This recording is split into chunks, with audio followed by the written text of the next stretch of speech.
இந்த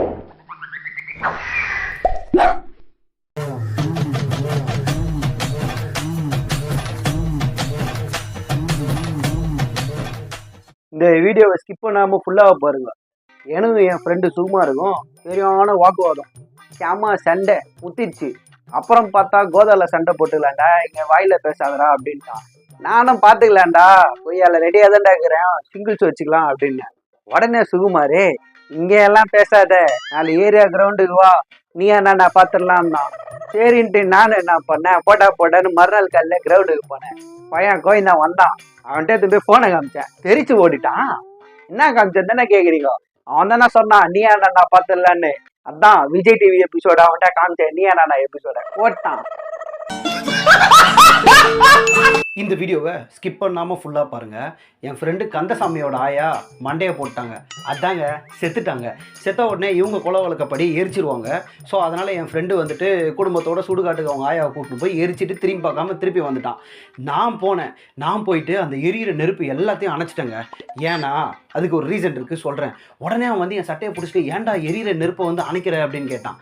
அப்போ தான் அவன் சொன்ன அந்த வார்த்தையை திருப்பி அவனுக்கு நான் சொன்னேன், புகை நமக்கு பகை. அடிக்கடி அவன் என்கிட்ட சொல்லிட்டே இருப்பாங்க, அதனால தான் அணைச்சேன். இதை அவன்கிட்ட சொன்னா அங்கேயே என்ன அடிக்க வராங்க. அவன் இந்த வீடியோவை ஸ்கிப் பண்ணாமல் ஃபுல்லாக பாருங்கள். என் ஃப்ரெண்டு கமலேஷ் ரொம்ப நாளாக பிஸ்னஸ் பண்ணணுன்னு ஒரு ஆசை. சரி, நான் அங்கே இங்கேன்னு கந்து வட்டிக்கு கடன் வாங்கி நகை கடை ஒன்று ஆரம்பித்தான். அந்த நகை கடை ஒரு வாரமாக சுத்தமாக வியாபாரமே ஆகலை. கஸ்டமர்ஸ்லாம் வராங்க, ஆனால் வாங்க மாட்டேன்றாங்க. என்னதான் இருந்தாலும் நம்ம ஃப்ரெண்டை மோட்டிவேட் பண்ணணும்னு சொல்லிட்டு நான் என்னோட காலேஜ் ஃப்ரெண்ட்ஸ் ஒரு 4 பேரை கூப்பிட்டு அவன் கடைக்கு போனேன் நகை வாங்கலான்னு.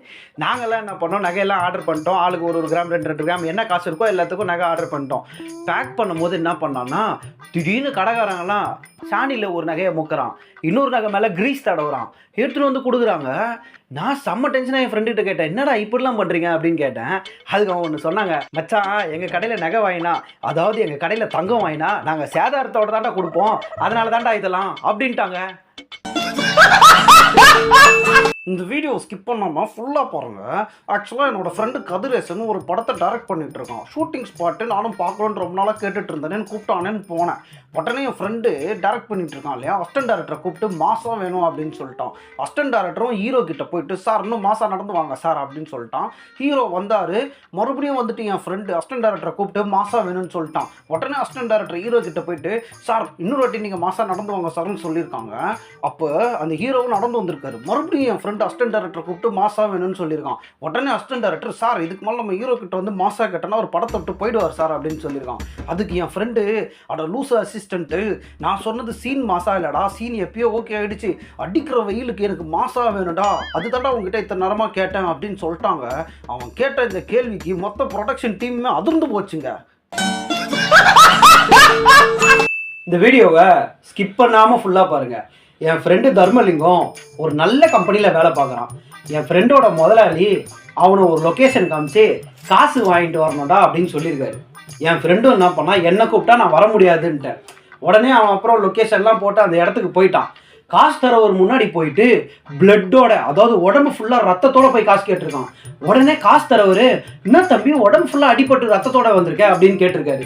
அதுக்கு என் ஃப்ரெண்டு, இல்லை சார் என் முதலாளி தான் உங்ககிட்ட காசு வாங்குறதுக்கு செங்கல்பட்டு போய் காசு வாங்கிட்டு வா அப்படின்னாரு, அதனால தான் செங்கல்பட்டு நான் வந்திருக்கேன் சார், காசை கொடுங்க சார்னு கேட்டிருக்கான். இந்த வீடியோவை ஸ்கிப் பண்ணாமல் ஃபுல்லாக பாருங்கள். என் ஃப்ரெண்டு வசந்த், அவனுக்கு மியூசிக் டைரக்டர் ஆகணுன்றது ஒரு மிகப்பெரிய கனவு மட்டுமே இல்லைங்க, அவன் எந்நேரமும் மியூசிக் பற்றி தான் யோசிச்சுக்கிட்டே இருப்பான். அவன் வீட்டில் போயிட்டு இதை சொல்கிறான், அப்பா எனக்கு ஒரு கீபோர்டு வேணும்ப்பா வாங்கி கொடுங்கன்னு. ஒரு கிட்டத்தட்ட 2 வருஷம் ஒரு கீபோர்டு அவனுக்கு வாங்கியே தரலைங்க. வீட்டிலேருந்து ரொம்ப ஃபெட்டப் ஆகிட்டான். என்ன சொல்கிறதுனா, வீட்டை ரொம்ப நம்பினா யாருமே எதுவுமே பண்ண மாட்டேன்றாங்கன்ட்டு. திடீர்னு ஒரு நாள் அவனோட பிறந்தநாள் அன்றைக்கி அவங்க அப்பா கீபோர்டு வாங்கி வந்து கொடுத்தாரு. திறந்து பார்த்தோன்னே இவனுக்கு செம்ம ஷாக்கு, எனக்கு ஷாக்கு, எங்கள் ஃப்ரெண்ட்ஸ்க்கு அங்கே அத்தனை பேருக்கும் ஷாக்கு. என்னடான்னா, அவங்க அப்பா வாசிக்கிற கீபோர்டு வாங்கி வந்து தரல, கம்ப்யூட்டர் கீபோர்டு வாங்கி வந்து கொடுத்துருக்காருங்க. இன்னும் என்ன நீ பைத்தியக்காரனவே நினைச்சிருக்கிறல்ல நீ?